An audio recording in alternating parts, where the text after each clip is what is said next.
John chapter 12 and verse 36. While you have the light, believe in the light, that you may become sons of light.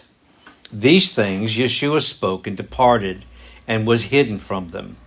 But although he had done so many signs before them, they did not believe him, that the word of Isaiah the prophet might be fulfilled, which he spoke. Lord, you have believed. Who has believed our report? And to whom has the arm of the Lord been revealed? Therefore, they could not believe, because Isaiah said again, He's blinded their eyes and hardened their hearts, lest they should see with their eyes, lest they should understand with their hearts and turn, so that I should heal them. These things Isaiah said when he saw his glory and spoke of him. Nevertheless, even among the rulers, many believed in him. But because of the Pharisees, they did not confess him, lest they should be put out of the synagogue, for they love the praise of men more than the praise of God. Have you ever found yourself in that situation where you actually wanted the praise of people more than you wanted the praise of God? I have. There have been times that I've compromised to get along. Wasn't like this massive, wasn't a massive violation, but it just didn't feel good. You know, I just knew that I wanted their approval, and I at the time was thinking, oh, this ain't so bad. And it's never so bad until it's over. And then you're left with this sinking feeling. Anybody ever felt that?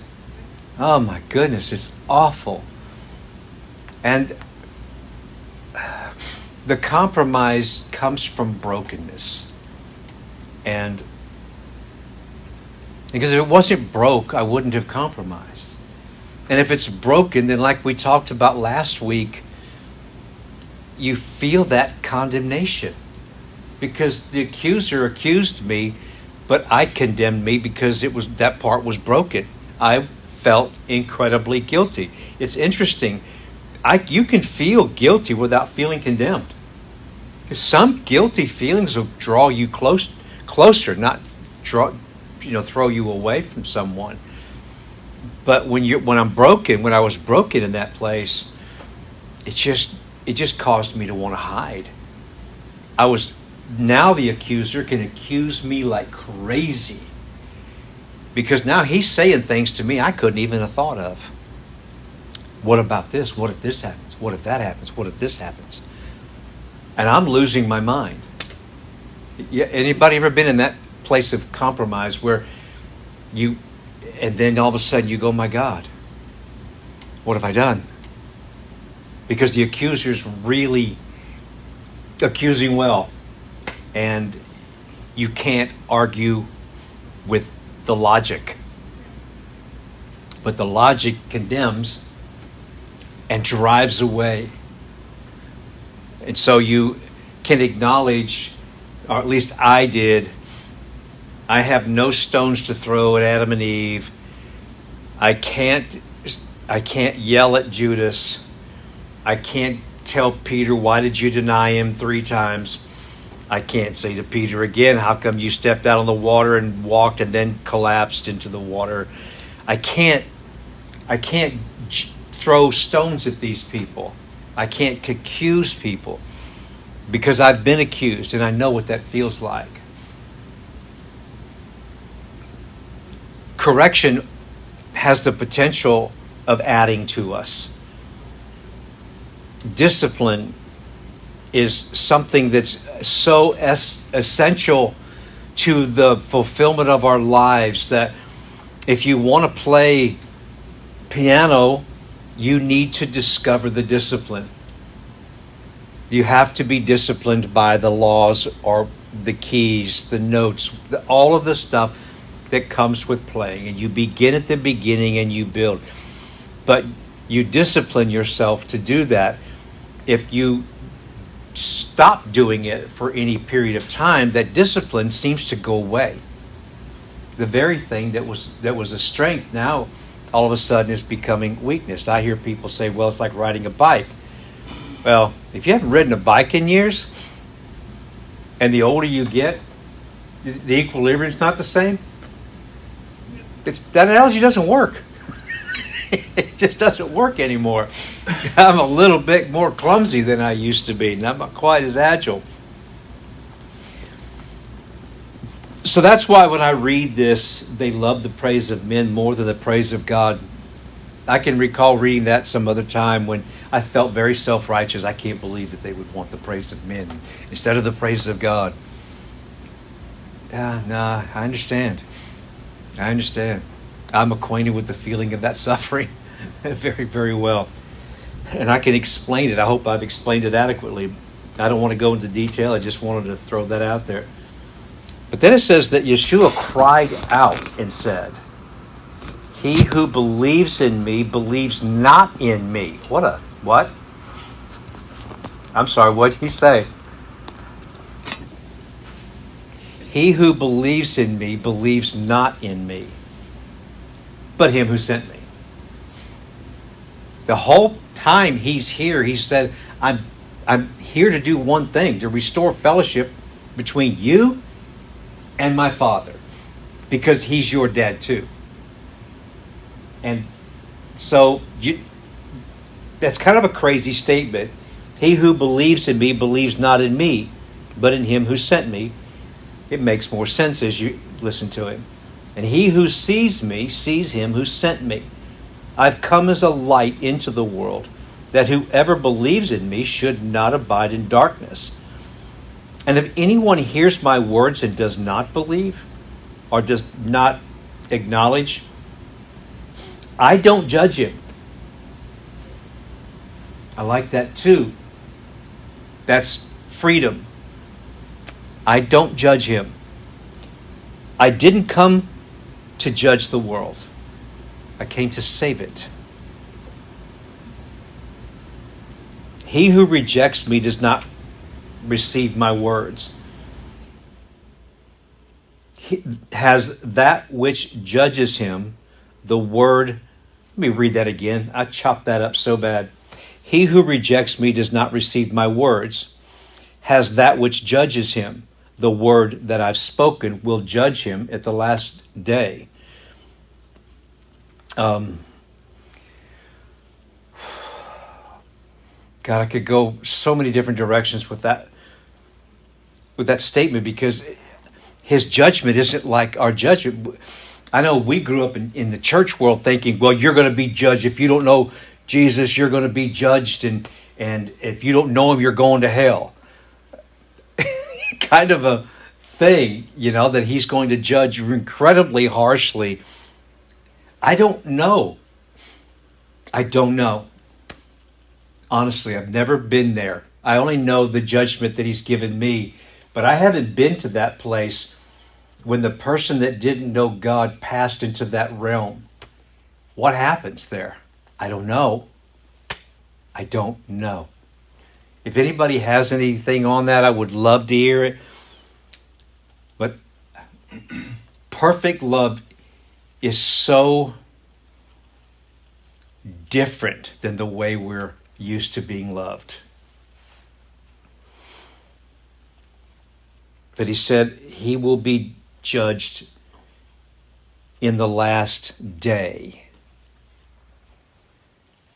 For I've not spoken on my own authority, but the Father who sent me gave me a command that I should say and what I should speak.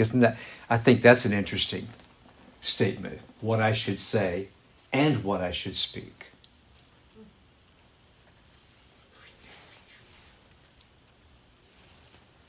I know that his command is everlasting. Therefore, whatever I speak, just as the Father has told me, so I speak.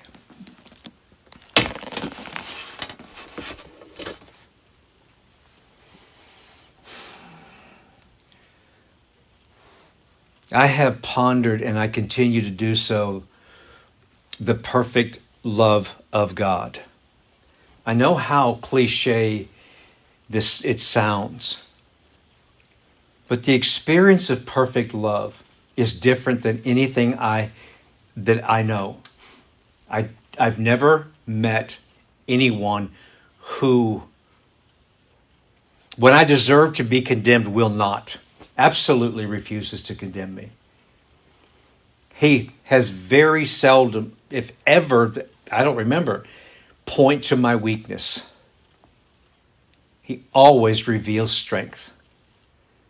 Now, strength will expose my weakness, which causes me to have to make a decision, which is the way it's designed. But he's never told me how bad I was in this area, what I shouldn't have done. He's always perfectly pointing to who and how to be the best of the best. Always. I struggled for so many years with condemnation, which I believe most of society does. Some of it was self-imposed, but it wasn't self-imposed in the beginning. It was imposed upon me, so it became easier for me to self-impose it. If those who are in authority over you tell you that you're not, then you just believe it because you're being conditioned through your life and being told what you will or will not be. And to say it takes the supernatural to overcome that, well, that's true. It requires perfect love to overcome that. Because it's perfect hate that causes you to live low. That's tough. And perfect hate does this, masquerades as love. Masquerades as trying to tell you how you should be and you should do that. And until you decide not to do it, then that perfect hate turns on you to be exactly what it is. The difference in perfect hate and perfect love is that God even knows how to hate because even his hate is mingled with his love. The case in point is the book of Jonah. When God said, I'm going to destroy Nineveh, they had 90 days to live, to exist on the planet. But his anger and his hate for what they had done was calmed when the king and the entire 300,000 population of Nineveh fasted. Even the animals, they wouldn't let them eat or drink. Now that had to have been difficult to accomplish, wouldn't you imagine? Not just to get the people to not eat and drink, but get your animals. Man, you're going to corral them up and focus. And he relented of that destruction and restored them. And I find that wonderful. The enemies that Israel had, it's very understandable why people hated one another. It's very understandable today why people hate one another. Because perfect love doesn't exist in their worlds. It's a matter of power. Who has more power? Who can lie more effectively? Who can make someone believe something that's actually not real? And so we have a confused society, a confused world of people who genuinely need to be loved with perfect love. And perfect love comes from one, just one, and that has to be lived out in the individual.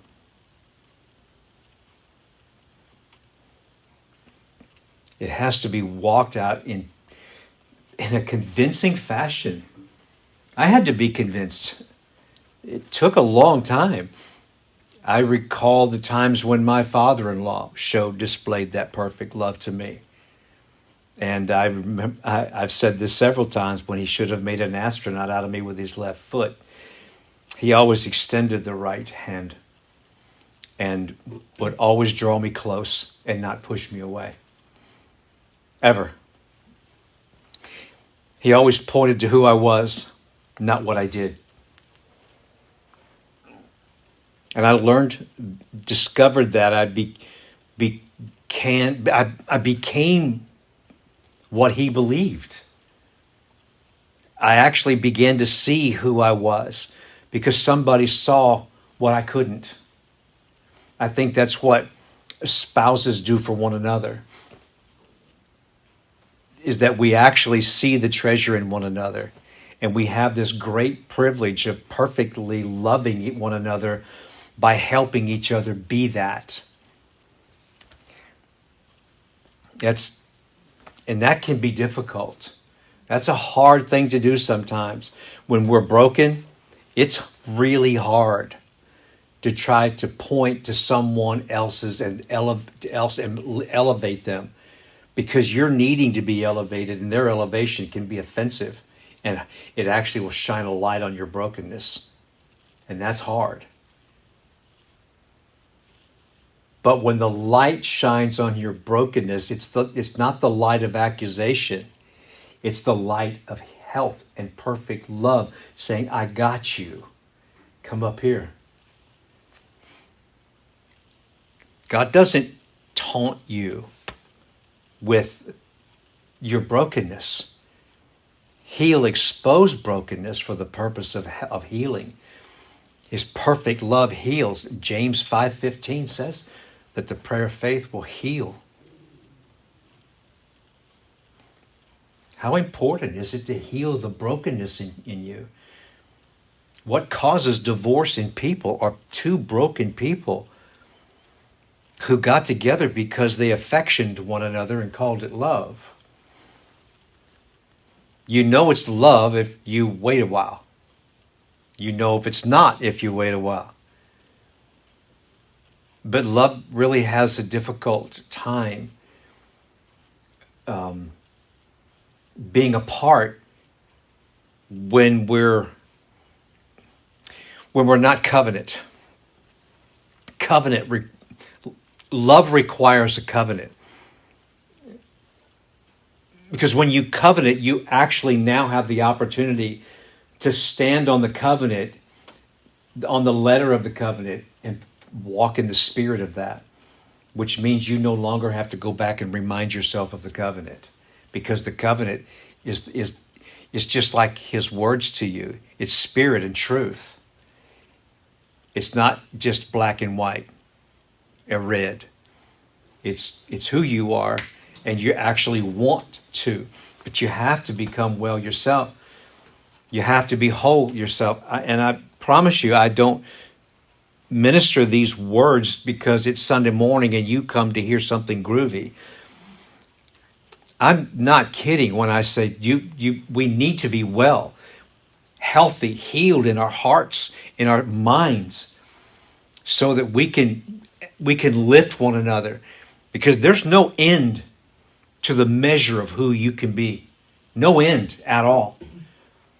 But when you're together, it requires you to become better. And the way to be better in a marriage is to enable the one that's with you to be better, because you're pushing them, but simultaneously they're also pushing you up. You're serving one another.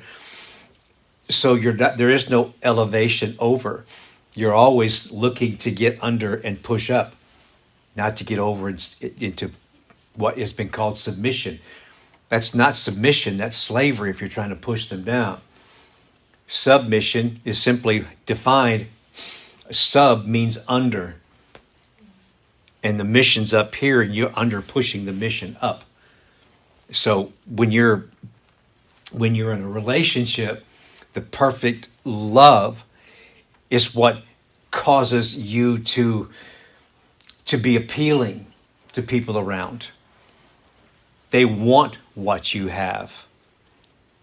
And that's when people begin to ask the question, how do I get this? What's your secret?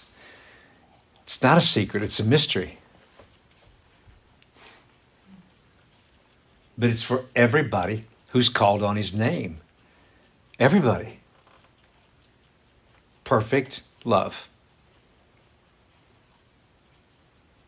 Takes no prisoners, elevates everybody. There is absolutely no end to it. I know it sounds generic what I'm talking about, but it's not. It's revealed when perfect love's revealed to you again and again and again, it never gets old. It's always supernatural, always dynamic and powerful, always takes you to places and heights that you maybe didn't know existed or had forgotten.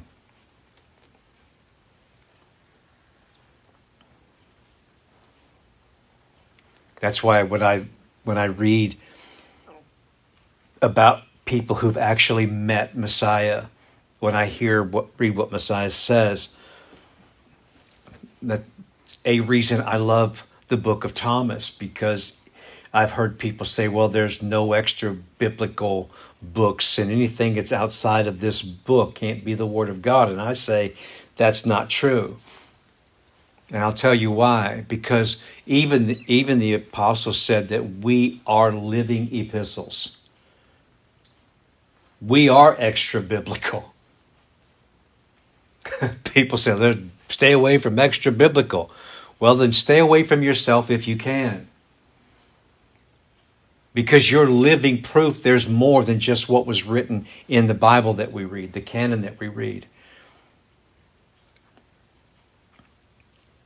And I love this a lot, but it's been my springboard, not my all in all.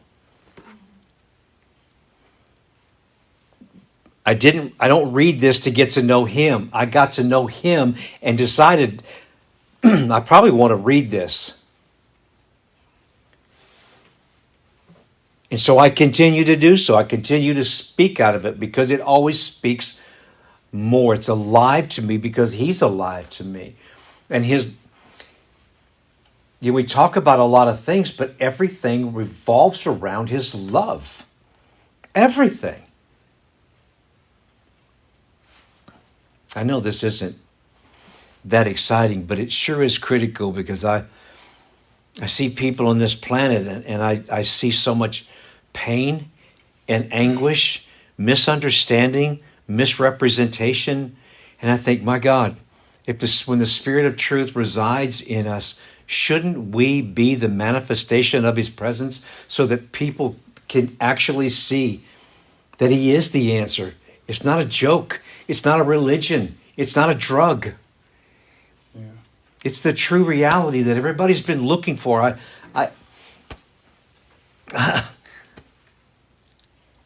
It's difficult to watch news. It's difficult to watch things in media. Because there's always this trying to self-exalt or expose.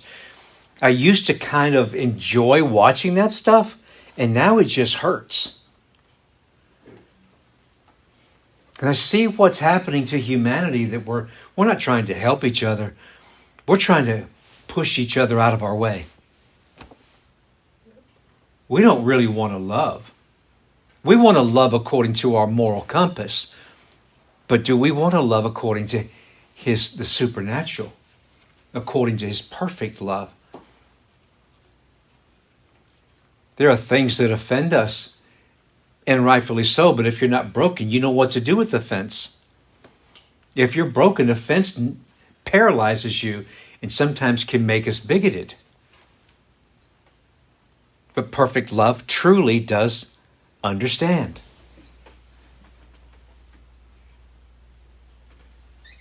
So when James said that the prayer of faith heals the sick, we immediately think of sick, not here sick, here broken. Because when you're broken here, you're certainly broken in this. A merry heart does good like medicine. A broken spirit dries up your bones.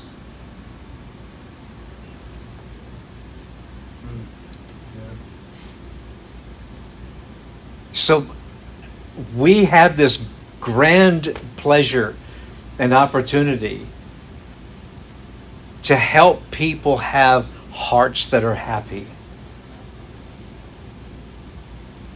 Not trying to focus on the brokenness. Focus on life.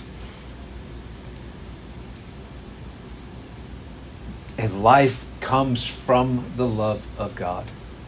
I don't know how else to say it. And again, I'm not trying to tell you something that you don't already know. But I will tell you that I hope that you know His love 1,000 times greater than I do. Because I know it pretty well. Not as good as I want. There's more. But my prayer for you is that you know Him 1,000 times greater than I do. So that when you talk to Him, people's lives are transformed. When you speak to people, the light shines on them. I love this. The light shines out of the darkness. I envision that in the individual who has not known God, and their world, their thinking, their lives are dark. And then all of a sudden the Spirit of God decides to draw them. And now there's light coming through the center of them. And you can see the light in the darkness. You can see it there. And then the light comes out of the darkness. And the darkness doesn't comprehend it. So the light dispels the darkness. Literally, the light comes out and turns and says, I got you, and eliminates the darkness. So now you see even as you're seen. You're no longer hidden. You're no longer afraid. Because there's the confidence and the peace that comes in perfect love, the light of God. So I see Spirit in here. I see light in here. I visualize light in here. It's like this right here. That's where I visualize it coming from. And I always have. I see it in here. And I see it pulsating inside. Wanting to come out, to be revealed out. Waiting for the soul to hush. So you can hear Spirit. Spirit wants to talk. Your spirit wants to talk. It's still a valid question. When was the last time you ever heard your spirit talk?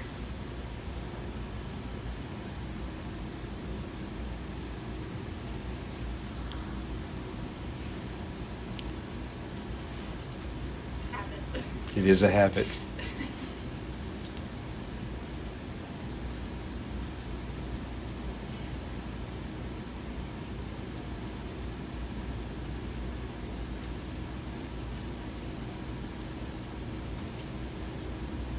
I know I talk about it a lot, and I'm not going to beat it to death. But please come to know perfect love. There's no flaw in it. It's just perfect. If you know perfect love, then you'll know the reality of the verse that says to be perfect even as my Father in heaven is. You'll know what it means, what perfect means, and it doesn't mean what we all have thought that it meant. It's completely different than anything we imagined. You first have to know His perfect love if you want to know what it means to be perfect even as He is. Let Him perfectly love you. And then perfectly love one another. And that means I don't judge harshly. I don't judge unrighteously. I know how to judge.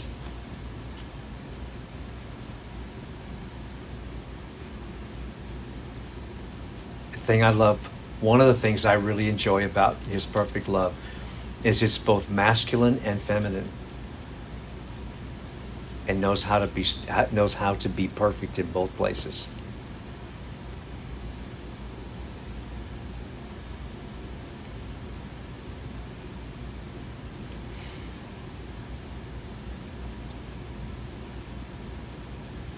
That's what I have for you today. I know we live in a land that's broken, and the last thing people want is another religion, and I don't blame them. I don't want a religion either. I hated religion.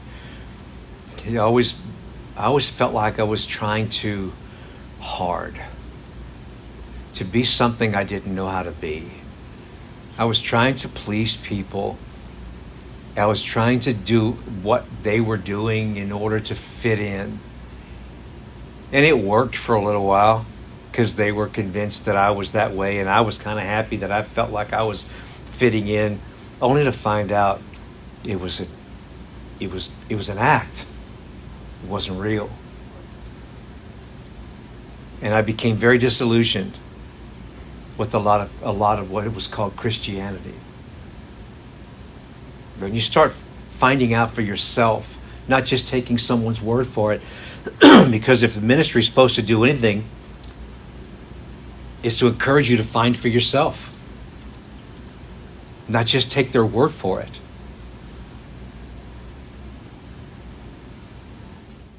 It should spur you on to want to know more, and certainly more than I do.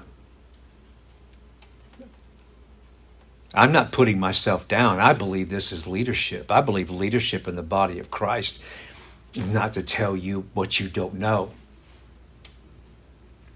Is to enable you, to help you, for you to see what you've always been looking at. So that you, when you see the answers, when you see solutions, man, you're good with that. You're matter of fact, you're perfect with that because it came out of you. It didn't go just out of someone else to you. It actually began to come out of you.